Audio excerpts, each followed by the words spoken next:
नमस्कार दोस्तों, मैं केएल गोस्वामी। आज मैं आपको बताऊंगा कि यदि आपको 100 के आसपास वाली संख्याओं को गुणा करना है तो उसे कैसे गुणा करें। आज मैं आपको ऐसी ट्रिक के बारे में बताऊंगा कि जिससे आपकी ये संख्याएं मात्र 2 सेकंड के अंदर गुणा हो जाएंगी। 2 सेकंड भी नहीं लगेगा आपको दोस्तों, बस आपको दी हुई ट्रिक को देखना है और उसी पर काम करना है। तो चलिए आते हैं अपने ट्रिक पर और देखते हैं कि ये ट्रिक कौन सी है। तो दोस्तों वीडियो को पूरा देखें और अच्छा लगे तो वीडियो को लाइक करें और अपने दोस्तों के साथ शेयर जरूर करें, चैनल को सब्सक्राइब कर लें। तो चलिए दोस्तों आते हैं अपने ट्रिक पर और देखते हैं ये क्या है। देखिए दोस्तों, मान लीजिए कि 100 के आसपास की दो संख्याएं 96 और 97 को आपस में गुणा करना है। दोस्तों दो संख्याएं 97 और 96 को आपस में गुणा करना है, तो इन्हें हम कैसे गुणा करेंगे। तो देखिए जो हमारी संख्या है, पहले ये देखिए कि वो 100 से कितनी कम है। तो सबसे पहले हम दोस्तों ये देखेंगे कि जो हमारी संख्या है वो 100 से कम कितनी है। तो जो 96 और 97 दो है, ठीक है, तो पहली संख्या यानी कि 96 100 से 4 कम है, तो यहाँ पर 4 लिख दीजिए, माइनस में 4 यहाँ पर लिख दीजिए, ठीक है। दूसरी संख्या जो हमारी 97 है तो वो 100 से 3 कम है, यानी कि इसके नीचे 3 लिख दीजिए, माइनस, ठीक है। दोस्तों हम ये देखेंगे कि हमारी जो संख्या है 100 से कितनी कम है। तो सबसे पहले देखेंगे कि जो हमारी पहली संख्या है 96 वो 100 से कम है 4, और दूसरी संख्या जो हमारी है 97 वो 100 से 3 कम है।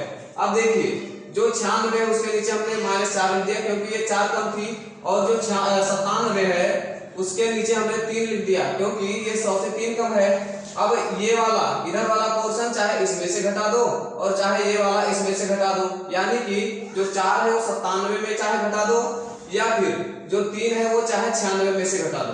तो इसका आएगा, घटाने पर आ जाएगा, जब हम 4 को 97 में से घटाएंगे तो ये हो जाएगा 93, ये हो जाएगा। ठीक है दोस्तों, अब जो संख्या दो बची है, जैसे कि 4 थी और 3, तो इन्हें हम आपस में गुणा कर देंगे। फिर जो गुणनफल आएगा वही हम यहाँ पर लिख देंगे, बस वही हमारा उत्तर हो जाएगा। 4 और 3 का गुणा होता है 12, 4 दिया 12, तो यहाँ पर हमने 12 लिख दिया, यही हमारा राइट आंसर हुआ। ठीक है दोस्तों, आशा करता हूँ कि आप ये ट्रिक समझ गए होंगे। चलिए है, मान लीजिए कि आपको समझ में नहीं आया तो फिर दूसरी संख्या देखते हैं। मान लो कि 95 और 94 को गुणा करना है।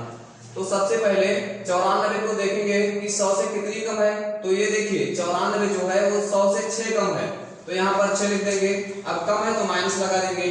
95 देखिए तो ये 100 से कितनी कम है, ये 100 से 5 कम है, तो यहाँ पर माइनस का 5 लिख देंगे। ठीक है दोस्तों, अब 6 को चाहे 95 में से घटा दो, इस तरह से घटाना पड़ेगा, ठीक है। चाहे 6 को 95 में से घटा दो या फिर 5 को 94 में से घटा दो, तो यहाँ पर आ जाएगा घटाने के बाद जब 95 में 95 में 6 को घटाएंगे तो यहाँ पर आ जाएगा 89। क्या आ जाएगा दोस्तों, 89। जब 95 में 95 में 6 को घटाएंगे तो आ जाएगा 89। उसके बाद में जो हमारी संख्या थी 6 और 5, इसे हम गुणा कर देंगे। 6 पंचे 30, 6 पंचे 30 होता है, तो यहाँ पर हम 30 लिख देंगे, यानी कि 8930 हमारा राइट आंसर हुआ। चलिए फिर अगली संख्या देखते हैं। मान लीजिए कि 98 और 92 को गुणा करना है। तो पहले देखेंगे कि हमारी जो संख्या है वो 100 से कम कितनी है। तो 92 जो है वो 8 कम है 100 से, ठीक है, तो माइनस का 8 लिख देंगे। और जो 98 है वो 2 कम है 100 से, तो माइनस का 2 लिख देंगे। अब 8 को चाहे 98 में से घटा दो, यानी कि तिरछा घटाना पड़ेगा आपको, ठीक है। तो 8 को चाहे 98 में से घटा दो या फिर 2 को 92 में से घटा दो, तो घटाने के बाद आ जाएगा 90। घटाने के बाद कितना आएगा दोस्तों, 90 आ जाएगा। जब आप 98 में 8 को या फिर 92 में 2 को माइनस करोगे तो यहाँ पर 90 आ जाएगा। फिर 90 आएगा, फिर जो संख्या यानी जितनी कम थी, यानी कि यहाँ पर 2 और 8 जो मिला, इसे हम आपस में गुणा कर देंगे। इनको आपस में गुणा कर देंगे, तो 8 दूनी 16 होता है, तो यहाँ पर 16 लिख देंगे, यही हमारा उत्तर हुआ, यानी कि 9016 हमारा राइट आंसर हुआ। चलिए देखिए अगला 97 और 98 को गुणा करना है मान लीजिए। तो देखेंगे पहले कम कितनी है 100 से, तो 98 जो वो है ये 100 से 2 कम है, यहाँ पर -2 लिख देंगे क्योंकि अब 100 से कम है इसलिए हम माइनस का 2 लिख देंगे, ठीक है। तो यहाँ पर माइनस का हमने 2 लिख दिया। फिर 97 जो है वो 3 कम है 100 से, तो यहाँ पर 3 हमने लिख दिया। ठीक है, अब देखिए चाहे 3 को 98 में से घटा दो, 3 को 98 में से घटा दो, या फिर 2 को 97 में से घटा दो, तो जो जब 2 को 97 में से या फिर 3 को 98 में से घटाओगे तो यहाँ पर आएगा 95। और फिर जो हमें यहाँ पर संख्याएं दो मिली उन्हें आपस में गुणा कर देंगे, इन संख्याओं को आपस में गुणा कर देंगे। फिर गुणा करने के बाद यानी 3 और 2 का गुणा आएगा, 3 दूनी 6 आया। तो देखिए दोस्तों, पहले 8 दूनी 16 मान लीजिए यहाँ पर आता था, तो हमने 16 पूरा लिख देते थे। ठीक है, तो यहाँ पर 3 और 2 का 6 गुणा आया, यानी कि केवल एक ही अंक आया इसमें, तो हमें यहाँ पर 2 अंक लेना है। जब एक ही अंक आए तो पहले उसे एक साइड में लिख दो पहले, उसके बाद में 0 लगा दो। जब केवल एक अंक मिले तो उसे लिखने के बाद उसके बाद में 0 लगा दो। ठीक है दोस्तों, तो चलिए अब ये हुई जो 100 से कम संख्याएं थी, यानी कि जो संख्याएं 100 से कम रहती थी उनके बारे में हमने बता दिया।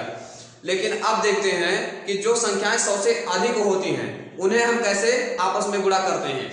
जैसे कि मान लीजिए यहाँ पर 107 और 106, ठीक है, 107 और 106, 105 और 104, 103 और 112, 109 और 108, यानी कि अभी तक जो हमने पढ़ा वो पढ़ा है कि जो 100 से कम संख्याएं होती थी, लेकिन अब हम पढ़ेंगे जो संख्याएं 100 से अधिक होती हैं हम उन्हें कैसे गुणा करें। ठीक है दोस्तों, तो चलिए आते हैं अपने सवाल पर, देखते हैं इसे हम कैसे गुणा करते हैं। तो चलिए दोस्तों, मान लीजिए कि 107 और 106 का गुणा करना है आपस में। ठीक है, तो जब इन्हें हम गुणा करेंगे तो पहले देखेंगे कि हमारी जो संख्या है 100 से अधिक कितनी है, यानी कि पहले कम वाली को देखते थे, लेकिन अब ज्यादा वाला है ना, तो देखेंगे कि 100 से ज्यादा कितना है, अधिक कितना है। तो जितना अधिक होगा उसे हम नीचे लिख देंगे, सेम पहले जैसा। ठीक है, तो 106 में जो है 106 वो 100 से 6 अधिक है, तो जब 100 से 6 अधिक है तो यहाँ पर हम +6 लिख देंगे, क्योंकि ये अधिक है ना, इसलिए हम ज्यादा है, इसलिए हम इसे प्लस में लिखेंगे, यानी कि धनात्मक होगी। ठीक है, 107, तो इसमें 107 जो है ये 7 ज्यादा है 100 से, तो यहाँ पर हम 100 नहीं 7 लिख देंगे प्लस का। अब देखिए ज्यादा थी तो इसलिए तिरछा, मतलब जैसे उसमें तिरछा घटाते थे ऐसे इसमें तिरछा जोड़ देंगे। तो 6 को हम 107 में जोड़ दें या फिर 7 को हम 106 में जोड़ दें, तो ये जोड़ने पर आएगा 113। 7 6 13, 13 का 3 और 10 और 1 11, यानी कि 113 आएगा। ठीक है, अब जो दो हमारी संख्याएं मिली पहले जैसा, यानी कि 6 और जो 7 मिला उन्हें आपस में गुणा कर देंगे, तो 7 और 6 का गुणा होगा 42। 7 और 6 का गुणा कितना होगा दोस्तों, 42 होगा। जब हम 7 और 6 का गुणा करेंगे तो ये आएगा 42। ठीक है, तो यहाँ पर उसके बाद में हम लिख देंगे 42। यही हमारा क्या हुआ दोस्तों, राइट आंसर हुआ। आप इसे चेक कर सकते हैं। तो चलिए दोस्तों आते हैं अगले सवाल पर। तो मान लीजिए कि दोस्तों 105 और 104 को गुणा करना है हमें। तो सबसे पहले जब हम देखेंगे 100 से अधिक वाली संख्याओं को, तो सबसे पहले देखेंगे कि वो 100 से ज्यादा कितनी है। तो जो 104 है, कौन सी दोस्तों, 104 और 105 है, तो 104 में 100 से ज्यादा कितना है, 4, यानी 104 जो है 100 से 4 ज्यादा है, और 105 जो है 100 से 5 अधिक है। ठीक है, अब अधिक है तो हम इसे प्लस में लिखेंगे, और प्लस में लिखेंगे यानी कि हम जोड़ देंगे। ठीक है दोस्तों, तो चलिए दोस्तों आते हैं, देखिए दोस्तों यहाँ पर +4 और यहाँ पर +5, तो जो 4 है एक तिरछा हम जोड़ेंगे पहले जैसा, यानी कि +4 को चाहे 105 में जोड़ दो या फिर 5 को 104 में जोड़ दो। ठीक है दोस्तों, तो 105 में जब 4 को जोड़ेंगे तो 109 आएगा, और या फिर 5 को 104 में जोड़ दो, मतलब आएगा वही चीज। 105 में 4 को जोड़ो तो 109, और 104 में 5 को जोड़ो तो भी 109। अब जो हमारी दो संख्याएं यहाँ पर मिली उन्हें हम आपस में गुणा करेंगे, तो जब 5 और 4 यानी कि दो संख्याएं हमारी कौन सी मिली, 5 और 4, तब जब हम 5 और 4 का गुणा करेंगे तो 5 चौके 20 आएगा, 20, यही 20 हम यहाँ पर लिख देंगे, यही हमारा राइट आंसर हो जाएगा दोस्तों। चलिए दोस्तों 103 और 112 का गुणा देखते हैं। 103 100 से 3 अधिक है तो प्लस का 3 लिख देंगे, 112 100 से 12 अधिक है तो प्लस का 12 लिख देंगे। अब इसे हम तिरछा जोड़ देंगे, यानी कि 12 को 103 में और 3 को 112 में, तो इसे जोड़ने के बाद यानी कि 12 को जब हम 103 में जोड़ेंगे तो आएगा 115, या फिर 112 में 3 को जोड़ेंगे तो भी 115। तो 115 यहाँ पर लिख देते हैं, और 12 और 3 का गुणा, यानी कि जो हमारी संख्याएं मिली उन्हें हम आपस में गुणा करेंगे, तो 12 और 3 का गुणा हो जाएगा 12 3 36, 12 गुणे 3 बराबर कितना होता है दोस्तों, 36 होता है, तो 36 यहाँ पर लिख देंगे। यही हमारा क्या हुआ दोस्तों, राइट आंसर हुआ। तो दोस्तों आशा करता हूँ कि आपको ये ट्रिक समझ में आ गई होगी। तो दोस्तों यदि आपको ये ट्रिक अच्छी लगी हो तो अपने दोस्तों के साथ वीडियो को शेयर करें और वीडियो को लाइक कर दें और हमारे चैनल को सब्सक्राइब कर लें। धन्यवाद दोस्तों।